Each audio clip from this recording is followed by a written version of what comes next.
Sup flappers, welcome back to another video. So of course, as you can see here, we have Beluga-chan with me, and you guys see it from the title, the thumbnail, whatever I'm gonna do later to get you to click on this video. But today we're going to be talking about the patch 1.6, kind of looking at it from hindsight. Well, patch 1.6 preview livestream, looking at it from hindsight. So for me, I don't consider myself a really hardcore player. I find myself to be in the middle. I play the aspects of the game that I really enjoy, and I don't really give much attention to the parts I don't really care about. So I kind of pick and choose what I want to play. Not really playing for the primo gems, so I'm really just playing this game and enjoying aspects of the game that I truly enjoy. So certain events that I just don't really feel like playing, I actually just skip them because I pay for my characters anyways. So I guess it's in that regards, I'm kind of like a middle of the pack kind of player. All right. So, and of course we have Beluga-chan here, who I would consider, what would you say are you a hardcore player, or are you a very casual, or are you also in the middle? I'm Dolphin. No, that's your spending tier, Beluga-chan. We're talking about how invested are you into the game when it comes to events, primo gems, rewards versus the effort you have to put in, and what do you spend most of your time doing? So yeah, and then from there you kind of give yourself, do you think you're a hardcore player? Do you think you are just a casual? Well, how much do you care about this game? I'm a casual player, but a hardcore player with mate finding.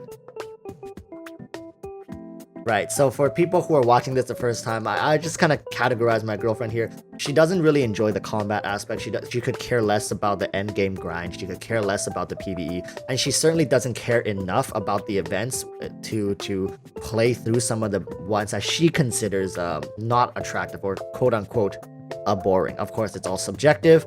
She just doesn't find certain events appealing to her, but there are certain events that she does enjoy, right? So now, we have two very, I would say, kind of different perspectives into the game, and I think people who are watching right now, also people, who cares in the comments, you guys can kind of tell us what kind of player are you, right? And then we're gonna go through patch 1.6 together. Not everything, but we're gonna jump around a little bit, but just talk about how we generally feel about the upcoming patch and whether it tackles some of the problems we think the game is currently having, right? Both for her, a casual player, and me, I would say a semi try hard, but not really. Okay, all right, Beluga-chan, are you ready? Okay. So one of the first things I want to just talk about is, of course, the new zone, right? I think a lot of people are excited. That's what we've been asking for, something Dragon Spine-esque, and now we have these new islands that I'll throw some stuff on screen as we talk about it. So Beluga-chan, please, I want to hear your thoughts about this first. How do you feel about a new zone? Is it permanent? Yes, I believe the zone will be permanent, kind of like Dragon Spine. So you might be able to find a little, like some creatures here and there. Maybe, I'm not saying, maybe some more crabs for you to cook your, that 5-star dish. What is it called?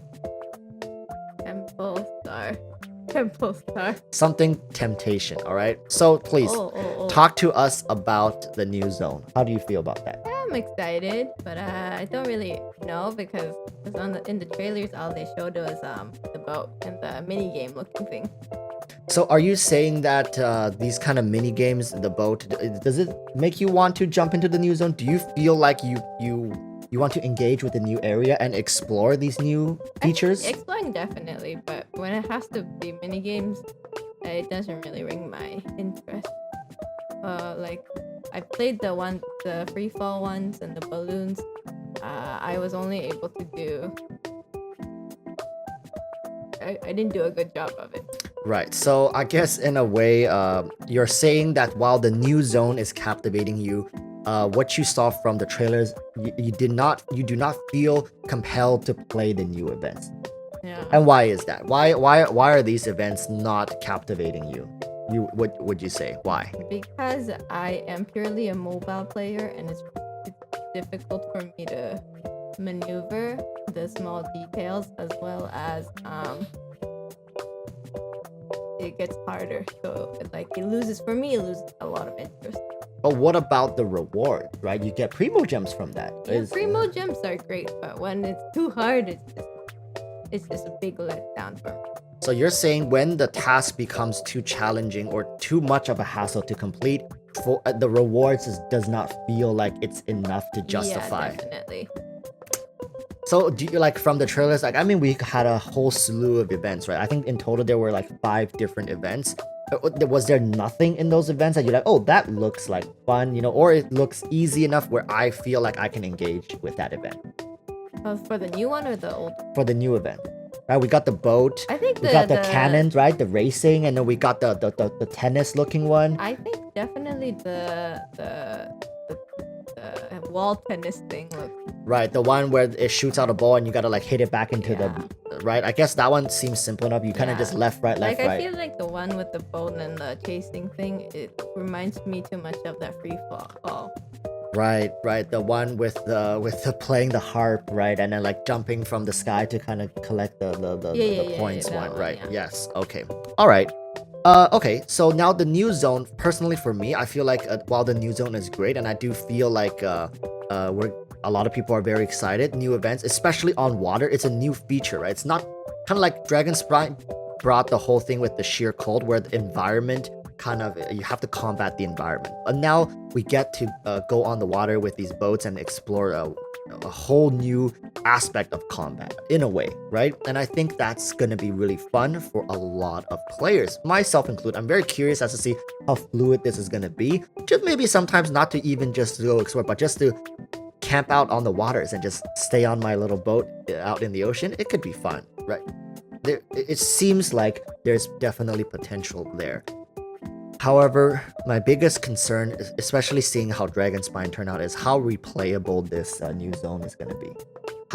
What is going to be the purpose to go back in the future? Or is this just going to be a one-time thing that we come to once in a while and then we don't come back, right? Maybe have some sort of dense spawn crab area. So at least I will come back to the beach side to collect crabs to make food for. I don't know, just spitballing ideas, okay? That's how I feel about the new zone, and that's my biggest concern. So let's move on to the more combat side, right? The new monster. Like, did you see the samurai monster? How does that make you feel? As a player who, I know we said Beluga-chan here doesn't care so much about the combat. So how does that make you feel? A new monster with a little gimmick with multi-phase gimmicks. Right, he summons a shadow clone after a while, and the combat becomes more difficult. I think he automatically counters some ranged characters as well with his floating masks. So how does that make you feel as a player? It makes me nervous because that's more things that I'm supposed to do that I don't do. Right, and I think for a lot of people, that's actually something they're actually looking forward to. A new monster type to challenge the characters that we have, especially for people who have been heavily reliant on Ganyu. Maybe they're going to be put to the task here a little bit to invest some into the melee characters. And of course, speaking of melee characters, we have to talk a little bit about Kazuha. What do you think about Kazuha, the new Anemo sword user? He kind of looks like Aether. Kind of looks like Aether, not gonna lie. But do you think like what kind of role do you think he's gonna play in the game? Do you think he's gonna be a main damage dealer? He's gonna be a support character? Well, how do you think he's gonna play out? I think he looks more like a support, honestly. Right, and especially with the Anemo element, right? It's very difficult to force an Anemo to be a main DPS. While you could, right? I mean, main DPS Jean, we got Xiao, they all work. But however, this person's kit just seems a lot to lean towards support elemental mastery kind of. More like an albedo. Yeah, more like an albedo, like a Nemo albedo. Yeah. That's a great way of putting it. So, all right, now. With all that said, we have to now move into the teapot upgrade. All right, the teapot upgrade. I think these are essentially, I think, the biggest 4 things that we should really talk about. Teapot now allows you to have up to 8 characters in your teapot. And with 8 characters in your teapot, they all gain increased friendship rate. And of course, there's gonna be character furnitures as well. If you get to craft them and place them, you get Primogem rewards. So there's a little more incentive there. Do you think that would be something you're interested in? What was that? What was that? Come again? Maybe. Beluga-chan here isn't very interested in the whole Sims aspect. For me personally, but I like Animal Crossing. Don't get me wrong, guys. My fat fingers don't do well with my phone.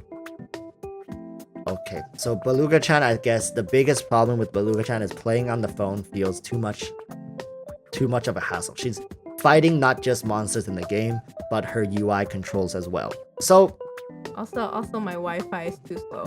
So I guess, flappers, people who are watching, personally, how I feel about the Teapot season, it's great, right? I kept saying, don't abandon features that have potential, and for the Teapot, they're definitely going full throttle. I very much appreciate them tying things up with characters, getting characters involved, and I believe it's going to be characters that you already pulled for, so it just gives more incentive to have these characters collected. You get to have more interactions with them. Very, very nice feature. I think this is going to be a nice welcome for people who just want that next layer of engagement and immersion into the game with these characters. And of course, character furnitures, another solid feature that is added. And overall, while I feel like 1.6 didn't really tackle most of the issues that I brought up in the video I released like a day ago, right, is what patch 1.6 going to save Genshin.